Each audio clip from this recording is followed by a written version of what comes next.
I can see it starting. You're beginning to get cellulite on the back of your thighs. You need to start watching what you eat. These are the words spoken to today's woman of impact at just 12 years old. And while it didn't take a hold of her immediately, the fear of food was planted. And over time, like any seed, well, they eventually grow roots. And so 5 years later, when her closest friends were all leaving for college, she felt like her life was caving in. The fear of being left behind, feeling alone and lost was out of her control. So she sought comfort and refuge in something she could control, her food intake. Yes, the roots had finally taken a hold of her. And so for 5 years, she battled ruthlessly with anorexia and body dysmorphia, until one day she caught her reflection in the mirror, and she no longer recognized the skeletal figure staring back at her. And that's when it finally hit her. The fear of feeling like she wasn't even worthy of food was now up against her fear of dying. So both fears stepped into the ring girls held up the round, and the bell rang. Blood, sweat, and tears, and 12 rounds later, the fear of dying took the belt, and in turn saved her life. Recognizing and understanding that fear is the Google map to our lives, and that one wrong turn can alter not just our journey, but our final destination too, she went on to write the phenomenal book, Fear is Not an Option. A thought-provoking, poignant book, she lays out practical techniques and gives actionable tools on how we can not just gain inner peace, but also how we can become unapologetically fearless. So please, help me in welcoming the woman whose authentic, fresh voice and fearless approach is slamming fear in the face one door at a time.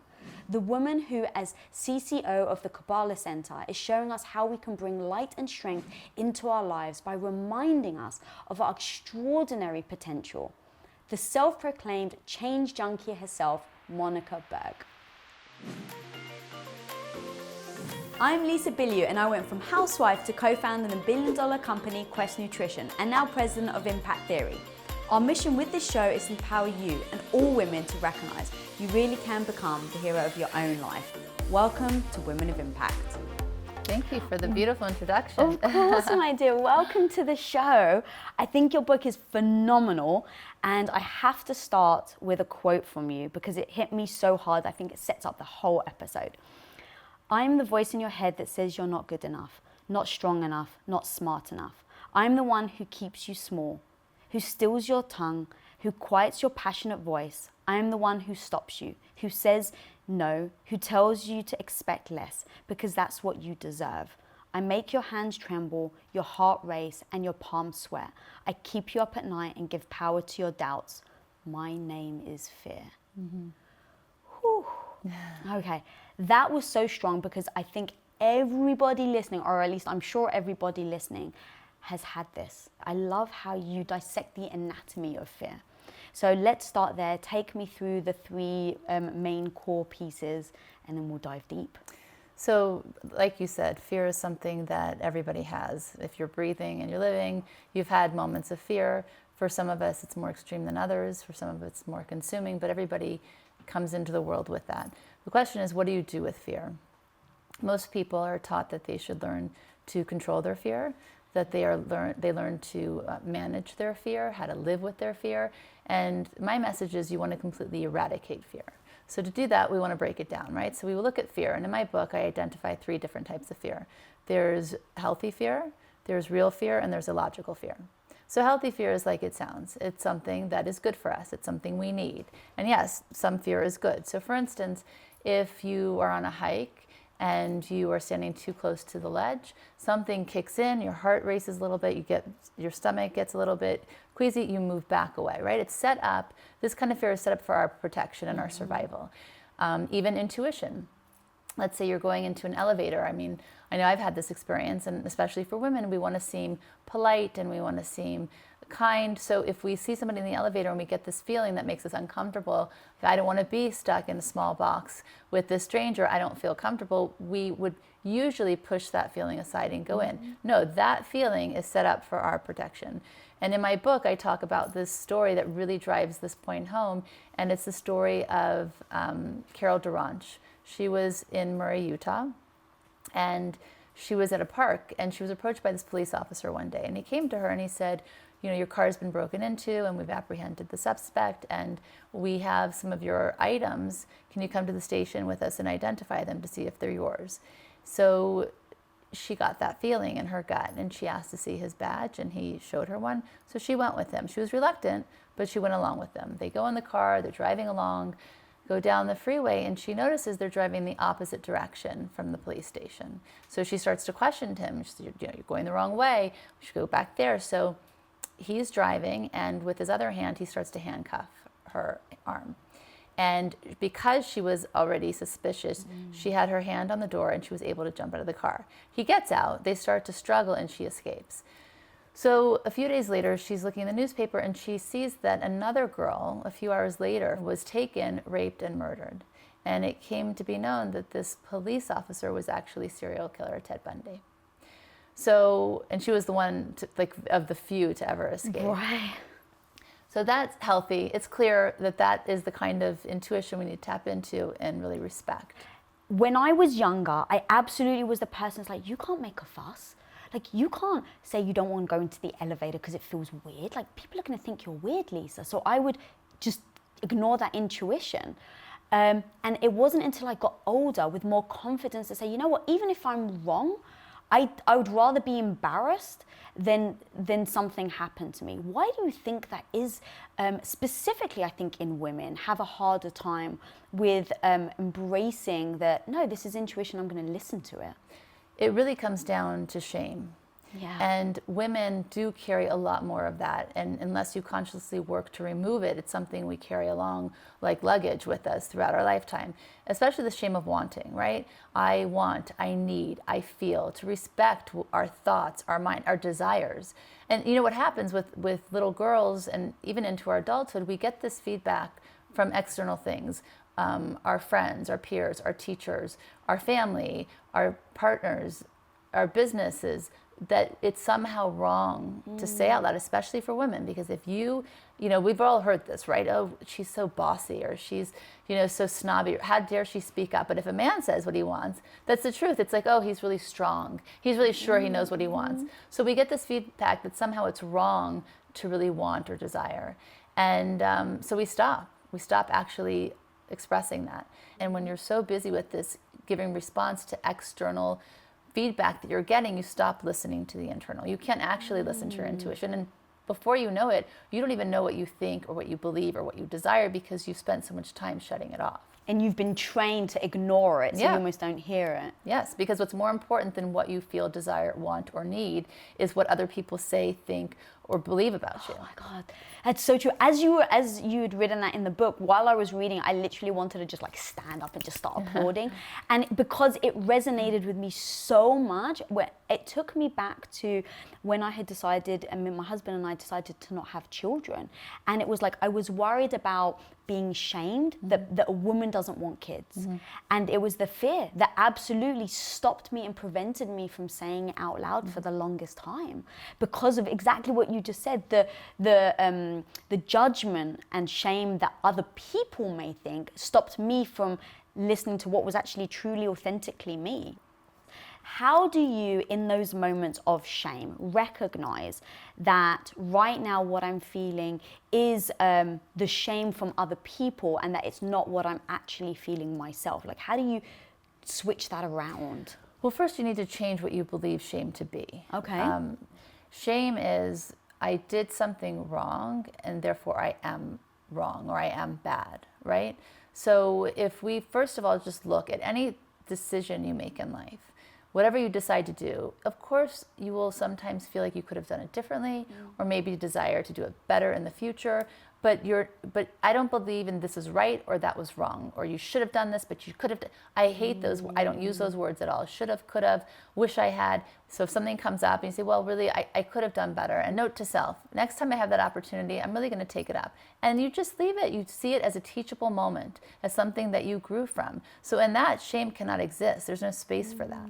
So I think it's first to challenge what you believe shame to be, and also look back to how were you raised, the people that were around you, that we all mirror and model, right? It usually starts with our family and the people that raised us, how are they with shame? How are they living their lives?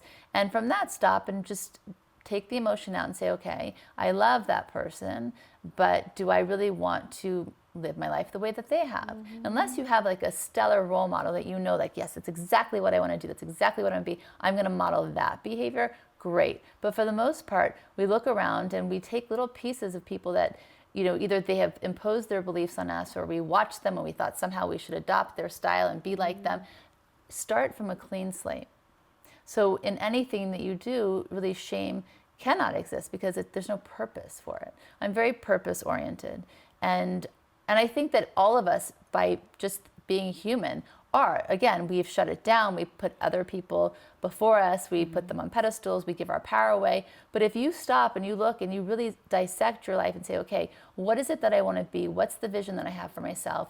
Where do I start? It starts from this place of a clean slate, working on releasing old belief systems, being very clear about what you desire, and being okay to say it and ask for it. God, I love that. Okay, so let's go on to the next pillar. So the next fear is the next fear. Real, which again, it means that it's based in reality. It's being afraid of things that actually do happen, like death, disease, growing old, losing the people that we love. These are things that actually do happen, and of course we are afraid of them. But even with those things, I want to encourage people to transform that fear. So if, for instance, you have a fear of growing old or becoming ill, right? So then make sure that in your time spent, you are taking care of your body. You eat healthy, you make good choices. And then instead of worrying about something that may or may never happen later down the road, who knows when, you're living in the moment and you're living healthy, right? Or even if you have a fear of your parents, losing your parents. Again, instead of worrying about it, oh my God, and looking at them and how will I feel, live in the moment. Make sure you tell them that you love them all the time, that the time that you have together is quality, it's purposeful, it's meaningful, and it's fun. So even with real fear, it can be transformed to something that there's growth and that there's beauty. Yeah, because in hearing you say that, it makes me think about like regrets. Is that something you focus on or think about so that you don't regret? Because let's take parents, for instance, because I've thought a lot about this as I get older. And the reality, like you said, is that we're all, going to die. And so at some point we're going to lose our parents. And the fear of losing my parents is like, there's nothing much I can do except try and help them be healthy.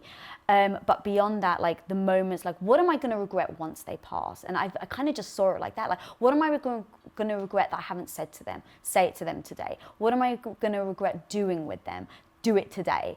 Do you think about regret in that way? I do. One of my favorite quotes that I say often is, I rather the pain of discipline than the pain of regret. Because once you regret, you actually can't go back and change it, right? So the discipline is the consciousness. It's constantly expanding your consciousness, thinking in this kind of way. And you can only be in that space when you're not giving energy to negative things like fear, doubt, stress, worry, anger, hatred. You have to give the energy to the positive emotions, right? So those things are building and growing and lasting. And so in those moments, do you say, is this emotion a positive one or a negative one? Like, how do you decipher? Well, for me, it's more immediate because it comes down to really knowing yourself, right? And I think that that's a fundamental step most people miss, especially before they enter a relationship. You go, all the things that we crave, that we are lacking, that we desire, we again look for it externally. I'm going to find the best job or the best house or the best city to live in with the sunniest days or the best partner. And we think that that's going to bring us the thing that we crave, joy, fulfillment, sustenance. That's not, right? But that is what we are led to believe.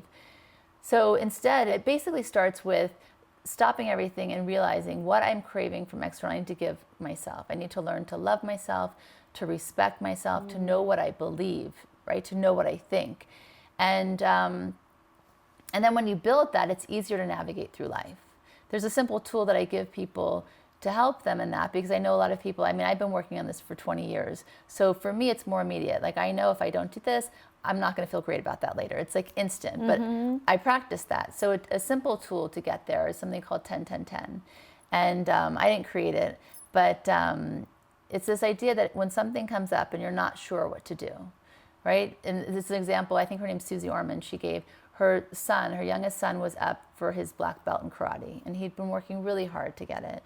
And she was up for a promotion at this big company she'd been working at.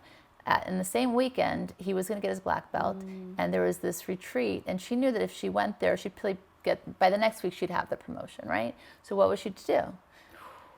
So in 10 minutes, both ideas were horrible. Options were horrible. Why?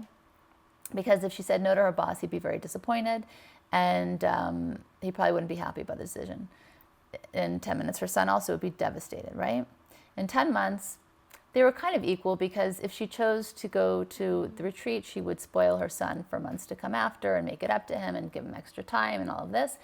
And if she'd gone to the karate tournament, then she would have worked weekends, she would have worked extra hours. I mean, she would have really made up and done a whole song and dance for her boss. But in 10 years, this is where it really was different.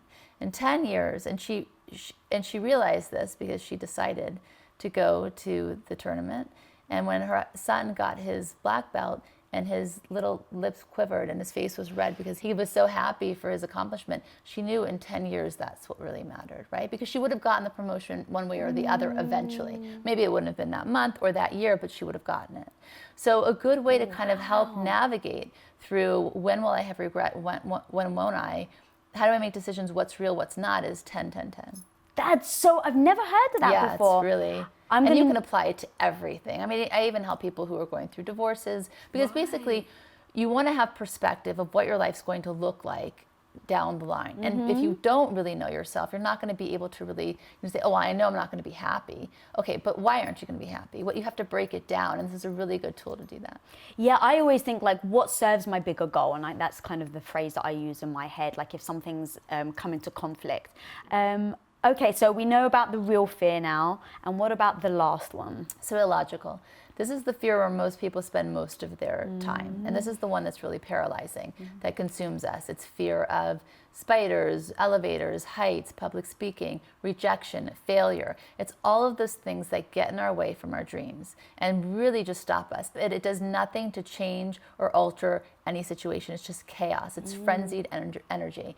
So, for example, and I've written about this in my book, I had a fear of elevators maybe my entire life, since I was 4 years old. I even joked with my mother, I'm like, did you lock me in a box when I was little? Because this doesn't, I mean, I would be in an elevator and I'd start to have panic attacks from out of nowhere. And it really went, I carried that along because, again, the only thing that keeps fear alive is you. When I moved to New York City 5 years ago, I'm like, okay, there's elevators everywhere. I really can't avoid this anymore. And I'm just not taking this fear along with me. And just like that, and again, I've been doing consciousness work for decades, but I just decided that I'm not taking the fear with me to New York, and I left it, and I just dropped it.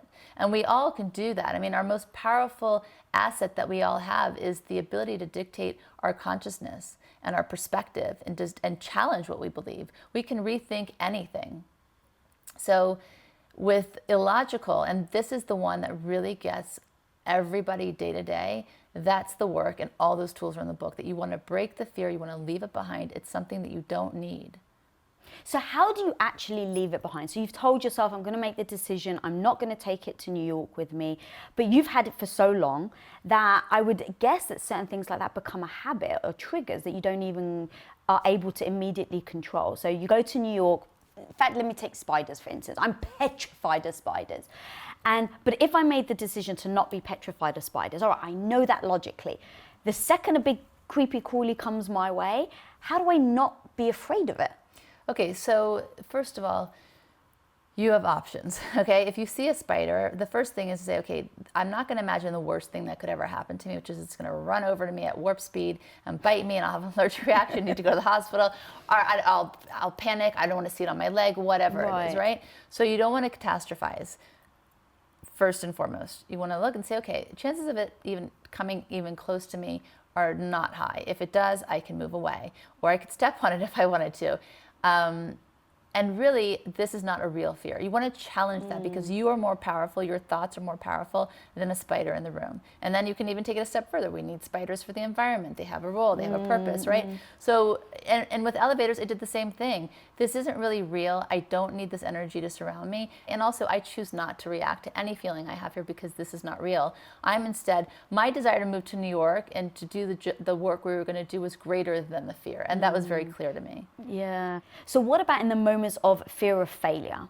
Let's say you don't want to fail because someone's going to tell you I told you so, and so you've got all this negativity around you.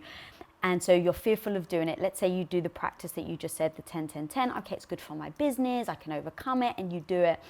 And then you get all this, let's say your fears actually come true, where people are saying to you, I told you weren't good enough. I told you that you did that. How do you deal with that? Well, first of all, I would remove those people from my proximity.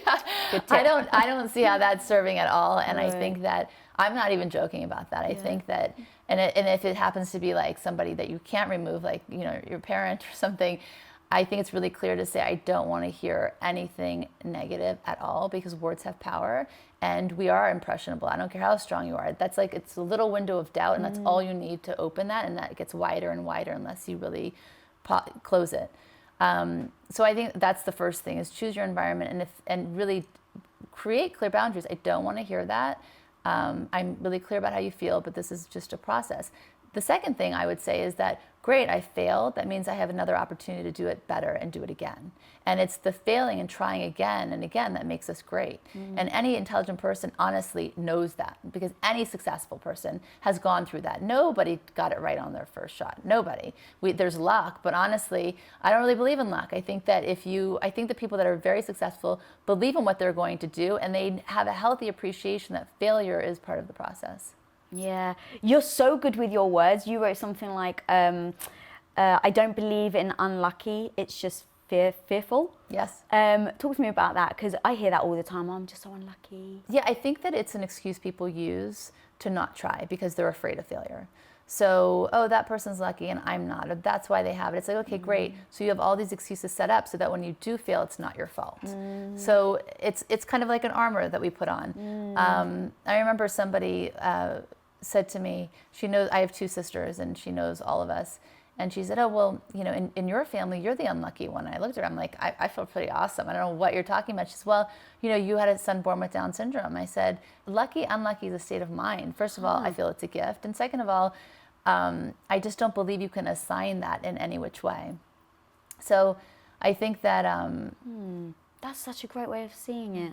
Well, because in life, you wear things that happen to you, right? And it's all on how, like, we could have the same experience in a day, right? We could walk into a coffee place and they got our order wrong, and let's say you got really upset because you're very specific, you went this way, and I tasted it, I was like, wow, this is I've never had that, that's really great, right? So it's more about, like, am I stuck on, you know, oh, everything, they never get it right, and I'm never lucky, and everything follows me around. Or you could approach, like, I'm really curious about life, everything's great, and everything's an opportunity to discover something else. It's all just a state of mind. Wow. Yeah, you just saying that having a son with Down syndrome actually was, what word did you use? A gift? A gift. Oh, God. Talk to me about that, because that's such a powerful mindset, that it is easy for a lot of us to look at the things that have happened in our lives and say we're a victim, or, you know, why us or why me? And the fact that you're able to look at that and say it is a gift. Can you take me through that, from the doctor telling you, and then I'm sure it hit you, like the fear must have, like, come rushing in. How do you work through that? So he was my second child, and I didn't find out till 4 hours after he was born that he had Down syndrome. We didn't know, you know, anything when I was pregnant, although I did have an intuition that something was very different about this. And it's funny, because at the time I had a girlfriend, my best friend, and I kept saying to her, something's wrong. And nobody wants to hear a pregnant woman saying something is wrong, something feels wrong. So she would say, no. I'm like, no, I'm telling you something feels wrong. Anyway, when he was born, this doctor, and he wasn't even my pediatrician. He was just the doctor on call. He knocks on the door, and I have something to tell you. And I said, oh, okay, my husband will be back in like 30 minutes. No, it has to be right now to tell you something. And I already started shaking. And he said, you know, we're 99% sure your son has Down syndrome. I don't even think he walked all the way in the room, actually. He even stood just by the door. And I just started shaking uncontrollably. I had just had a C-section. And of course, I had the natural reactions to any kind of grief, right? There's the 7 stages, and, you know, denial and anger and all of it. And I allowed myself to go through that process. And I remember I did feel shame, actually, when I first had him. Really? Because I thought, oh, I did something to deserve this, right? You never anticipate that you're going to have an unhealthy child. We always assume that everything should go as it should. And not just with pregnancy, with everything in life. And it's this expectation, by the way, that nothing bad will ever happen that really gets us messed up when things happen that we don't expect. We're not prepared and we don't have the tools to deal with it. So I remember thinking that, and then I had the thought, well, it also happened to my husband, and I don't hold those same beliefs for him. So that was the first way I was able to see the flaw in my thinking. And then I wanted to see the opportunity, because I knew in that moment that I could either go through life, worrying about everything, about, could I raise a child with Down syndrome with a disability? Who would he become? Who would I become because of having him? All of these doubts and fears, and that could be a negative or the positive. I happened to find out about Josh's limitations on the day he was born, but I had a lifetime to find out about all the beauty that he could offer and that he was. So I chose that. And by choosing that also, I allowed him to wash over me in such a beautiful way where he really changed me at my very core, to become more empathetic, to find real purpose. I mean, I've been studying spirituality since I was 17. But I had bought into the belief system that when you're spiritual and when you're on a path, nothing bad can ever happen to you. That was a belief system I needed at 17 because I was anorexic at the time, right? So we create these things based on where we're at in life. When I had Josh, I realized that that was a flawed belief. And the truth is that things will happen in life that you don't want, that you didn't anticipate, but there's a gift in every single thing. It may come in a package that you don't like. It may be wrapped in brown paper and you want flowers and pink bows, but at the core, there's a gift and there's an opportunity, and there's an opportunity for growth. And that is the reason for challenges. That's why things happen in the first place. And I think that, again, most people, you can see that they have suffered through life, right? Somebody has lost a child or, lost a limb or whatever the loss was, or lost all of their money and, now are living very differently than how they were when they had millions. And they wear the lines on their face, but that's one way to go through life. The other is to say, okay, this happened. I didn't want it to happen, but I know that everybody is meant for greatness. And again, this comes with challenging consciousness. I know that I'm deserving of all good things, and it's my responsibility to find it. Right? I don't like when people go through life and like, this happened to me. No, life doesn't happen. It can happen to you if you have a victim consciousness, but it happens through you if you have an elevated consciousness. Love that. So you actually says you can challenge your belief. How do you actually challenge then fear-based beliefs that come your way? Well, I think a good first step for people who are just starting this is to journal things. There's so much science in how powerful journaling is. When you write things down, actually, you're able to see what you're thinking, because again, our thoughts are very fleeting. Sometimes we can catch them, sometimes we don't. So a lot of them are negative. True desires are kind of hidden underneath. It depends where you are kind of in yourself as a whole, right? But if you write it out and then you read it the next day, you're able to say, like, well, that's what I was thinking. Well, no wonder my day turned out like it was. I had a completely negative idea of what this would be or how my day would unfold, or what, basically it helps you take responsibility for where you find yourself. So I think that's the first step. And I would really ask people to do that for 30 days every day and see how differently their next month will be. Yeah, I don't journal, but I write really, really long Instagram posts.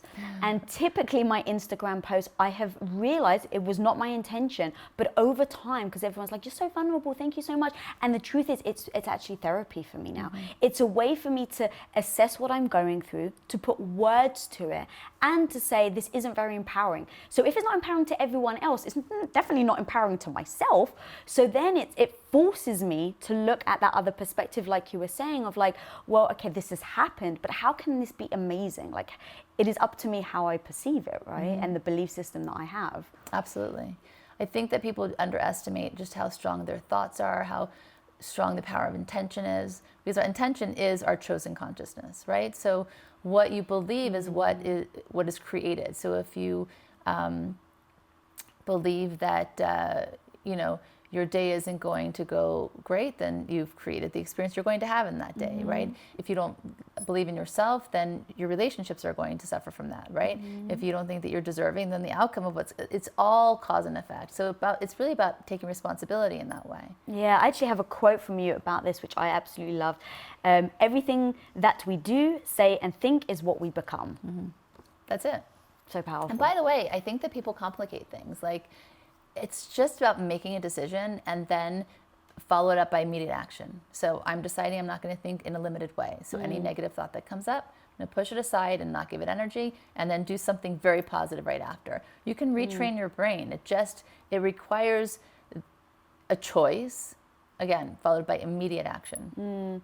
Yeah, I started doing that probably about 6 months ago.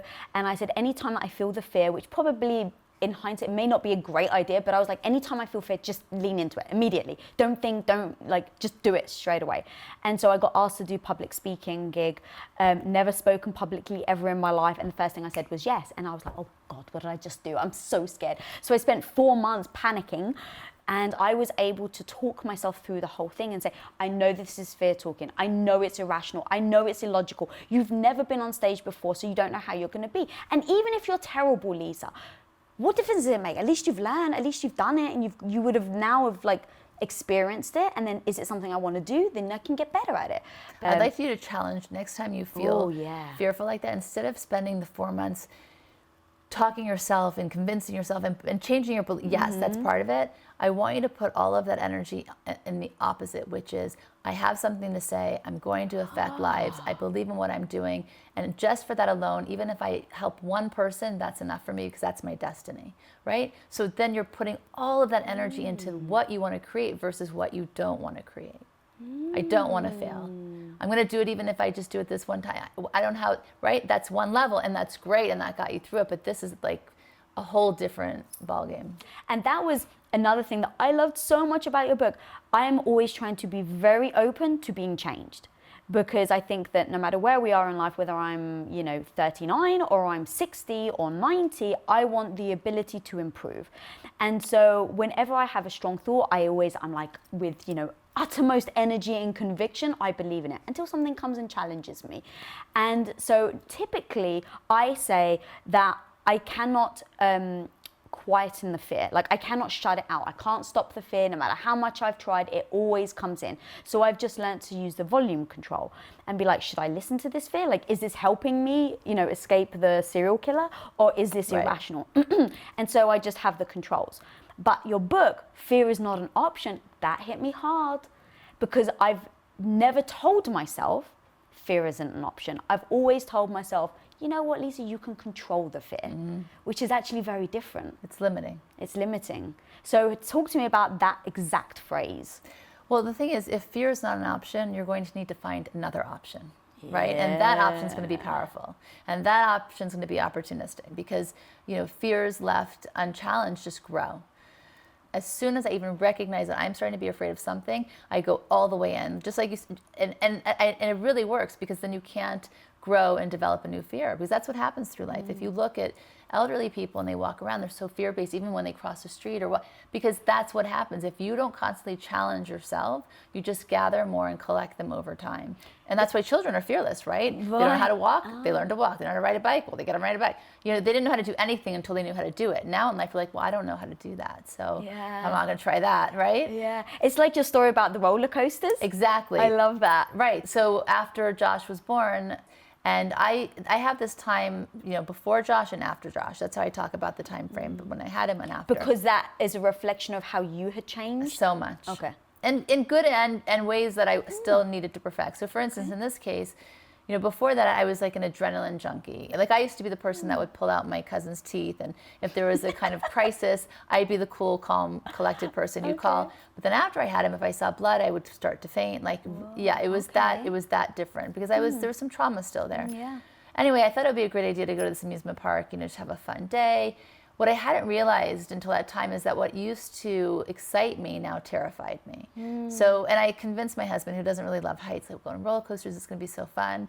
So we get on the first one and we're inching up, and on the left side, as they go really slowly before the first drop, on the left side of me, there's this mechanical bear waving happily, right? And he's supposed to be adorable and cute and a sign of fun. I thought it was the last happy thing I would ever see, and it was a sign of impending doom, okay? So I look over, and I had this thought that I can jump on the platform, I can jump off the roller coaster, and there's space for me, and stand there, and they'll come get me. And then I caught the thought, and I was so terrified by the crazy thought that it was less scary than the roller coaster. Because I'm like, I'm going to end up on the evening news as the crazy woman. I'll be embarrassed for the rest of my life. I'll never live this down, my poor family. So I rode down the roller coaster and it was fine. I survived, clearly. But what I did that day is I forced myself to go on every single roller coaster in the park. And it's not that I enjoyed it, but I knew that if not, I would have walked away that day with a new fear of roller coasters or fast things, right? That's how you do it. You just don't allow them to grow. Yeah, and so are you afraid of roller coasters now? No, I actually went to Disneyland yesterday. Amazing. Yeah, no, it's fun. And that's like, the reason why I wanted you to tell that story is it's so specific of like, okay, and then I went on every single roller coaster in the place just to make sure of it. But we do that so much in our daily lives where we're fearful of something. So we're like, oh, no, we just won't do it. And we don't realize that 10 years down the line, we're petrified and we don't actually understand why. But it's because of those small little moments every day or every week or every month. But let's even take big ones. Somebody who was cheated on, right? I had somebody Okay. speak to me the other day about this. She's afraid of rejection. She's not going to a relationship because her partner cheated on her. That's a valid fear. I get it. And it feels real. It's not real because, if we break down rejection, what is rejection? It's not that, you're not good. It's that what you're offering is not for that recipient, right? So it's a gift, actually. Again, where's the opportunity there? There's somebody out there in the world that wants to receive all she has to offer. This was the wrong person to give it to. It's not that it's about you and there's something inherently wrong with you. It's that this was for you to wake up so you can now have desire for something that is for you. So, but what happens is now she's created a new fear for herself and she's walking around with that of like, I'm afraid. She has a whole armor on and she's not allowing herself to connect and have opportunities. But if you break down and you look at all the things that you fear, if you just look at them and you see, okay, where's the truth in here? Not the lie I'm telling myself, but where's the real truth? You'll get it, but you have to be patient to hear the answer. Yeah, I love that actually, and I've got another quote of yours.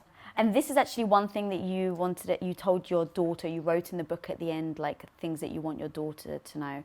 So nearly every time someone hurts you, lashes out, or says something that makes you feel insecure or unworthy, it's a manifestation of their own pain. It has very little to do with you, other than you happen to be in their proximity. Everyone is fighting their own battles and conflicts will arise. People will be hurtful or nasty, and yes, it will hurt. Just remember, it's really not about you. It's about them. While you can learn something from the experience, you do not need to accept their judgment as facts. That is like the complete opposite of what I like, oh, it's not them, it's you, right? So it's like if I have 4 failed, let's say, relationships, I looked at like, what's the common denominator? It's me, it must be me, I need to change. Which I actually find empowering. But I also find empowerment in what you just said.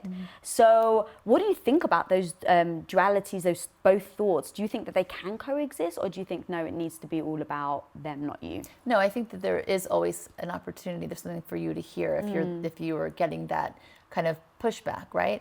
But I don't think you have to have whatever they're believing about you. You don't have to own that as truth. But say, okay, why is this in my movie? Why is that person doing X, Y, and Z to me? Not that I think what they're saying is true, but the fact that I'm even experiencing this, there's something for me to see. So maybe it would be, I don't believe enough in myself. What do I believe? It's a challenge that, right? I mean, even if you look at the 4 failed relationships, I would look at that because it's interesting. You can say failed relationships, but there's also many people that are in relationships and they're not happy, right? So that's not a successful relationship. It's just not an obvious failed one. The fact that maybe you would be able to walk away from 4 relationships because you want more for yourself. Again, there's something to look at. And why are you choosing the kinds of people that are not authentic to who you are if they're 4 failed ones, right? So I just think that everything should be looked through the lens of growth, empowerment, transformation, and change instead of rejection, I'm not good enough, I'm undeserving, and I'm not lovable. So back to the quote, I just think far too often, I mean, it took me over 40 years to live that and to understand that because nobody talks about that when you're younger and you're growing up. Well, if you're not popular, it's because there's something wrong with you. Or if this person has an issue with you, again, it's you. And I walked around for a very long time thinking there's something wrong with me, that I am making people feel not great, or whatever it is that I'm getting this reaction. But I later realized actually, no, it's not really about me. It's something that they're feeling. Maybe it's something that they see in me that's making them uncomfortable about themselves, but I'm not going to own that as something I need to change about me. So that quote is specifically like, don't question who you are or what you believe or what you desire to make other people more comfortable in their skin.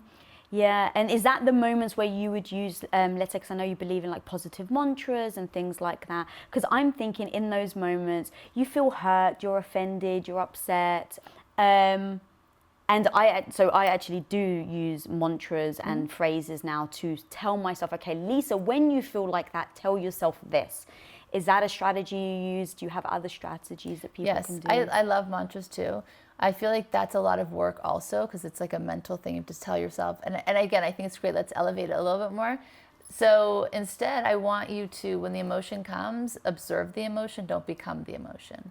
Because what happens is I feel angry, I'm angry, and then you're an angry person, or I'm a sad person now. No, don't just, their emotions are indicators. They're there to make you stop and say, okay, I'm feeling something here. What is it that could be making me feel this way? What happened 5 minutes ago, or 10 minutes ago, or an hour ago?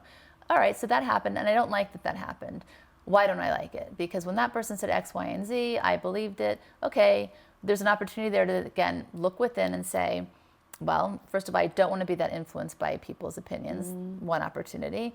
Second, do I believe that to be true? Yes or no? If you do, great, then work on changing it. If you don't have to own it. And third, if that's the person, sending you that kind of vibe, do you really want to have that closeness with them?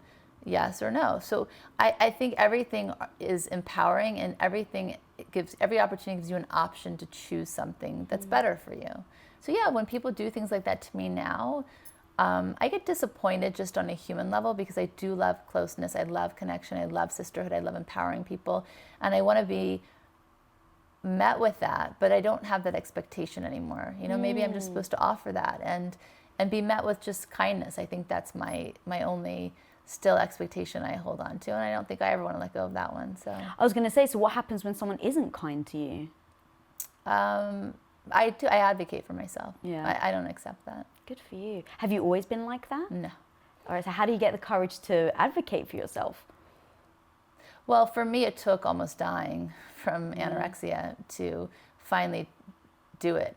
And when I don't advocate, or when I didn't, I always felt disappointed in myself. And that's not a feeling that I'm willing to have. I want to feel proud of who I am. And I know a lot of people have a problem speaking up, and they go, I don't want to be argumentative. And I said, well, saying how you feel doesn't have to, I said, maybe that's how it was expressed in your home, but you can say how you feel, and you can say it in a kind way. You just be clear about what is acceptable for you or not. So if somebody does something that I feel is wrong to me, or not genuine, or doesn't feel authentic, I have a responsibility to say it to them, because I want to value and protect the relationship I have with myself, instead of putting that relationship first with the other person. It's just I'm not willing to live in that way anymore. Yeah. I used to be, when I was younger, that person that, like, after, I would never say anything in the moment. I'd feel offended and someone was rude to me, and then afterwards I'd lie in bed and I'd be like, oh my God, I can't believe I didn't say this. Why didn't I stick up for myself? And then I start beating myself. I start beating myself up that I didn't actually say anything. Because you knew it was the right thing to do. Yeah. There's a tool, a Kabbalistic tool actually, that when something really bothers you, when you feel angry or hurt, wait 3 days before you say anything. Because by the third day, the emotion has gone away. If you think about anything, usually after 3 days, it doesn't really bother you anymore. The part that would still bother you is the part worth talking about, right? Yeah. Because maybe they said 5 things, and there's only one that after 3 days really bothered you. So then go have that worthwhile conversation. Interesting. So 3 days for you, that's the key number. Yes, when I'm not sure if it's the right thing to say, well, the person hear me, doesn't really bother me that much, but I think it's a conversation to be had. When I'm in that kind of state, I'll wait 3 days and it's super clear after. Yeah, I started to do that with text messages and emails. So I was like, you know what, like if someone sends you like an email that you can tell like this is a bit rude, like I want to like write back and be like, that isn't very polite, and right, and then you delete it. Right. Yeah. And so that's what I started to do. Or even with text messages, if somebody would, send a text where you can tell they're being rude, I've started to just become like, look, this comes across really rude. Maybe you didn't mean it like that, but it really does. Even now, I was like, I'll write it and I'll either delete it or keep it. And then if I still feel the same the next day, I'll send it or something. But I've noticed that otherwise it is pure emotion. And then the next day, you always regret that, by the way. Always regret. Yeah. And anything that comes from emotion, also people don't necessarily take it as like truth, I guess. Because it's just being emotional. Right. Versus like, 3 days later they were very articulate about it as well. I think that's the thing, is figuring out your position, how you feel about it, articulate it in a calm manner. Well, you can only do that when you're not emotional. Right, exactly. And that's why the 3 days, right. exactly. Then you're just completely speaking from your soul and from your heart, and it comes out the way that it should. Yeah. The one thing I definitely want to make sure that we talk about is naming our fears. Why do you think that that's important? Because when you said that, I was like, that's so true. Why do you think it's important? And how do we name them? Well, it goes back to how we rated them, right? The 3 different parts. When it's just a fear that's out there, that's unknown, that's a feeling, it's kind of something that just is surrounding you all the time. It's an energy, right? By naming your fear, you're actually making it specific. You're, again, like the journaling, you're looking at it, you're writing it down, and then you're able to say, okay, what kind of fear is it? Is it something that I need to pay attention to, any of it, or do I want to just release it? If you don't name it, it exists somewhere out there in the universe, and it doesn't really become something. So you always want to do that. And again, it's just like, if not, you're just like in murky water without any clarity. Yeah, it like kind of forces you to recognize it and, like you said, give it a name. Because we're so used to living with fear. We are used to living with that emotion, right? So by putting it down and by naming it, that's right out the door. I love that. Yeah. Well, my dear, you seem like a superhero to me, the way you fight fear on a daily basis. But what would your superpower be? That I'm really powerful. And I don't mean that to sound in any other way other than that I can do great things and without limitation, and we all can. We can do more than we ever give ourselves credit for. And so my superpower is that I am powerful beyond belief, and I can continue to grow that power each and every day, and that's what I plan on doing. I love that, my dear. Where can people find you and this incredible book? So my book is sold on Amazon. You can find me on Twitter, Monica Berg 74, and my website is rethinklife.today. Amazing.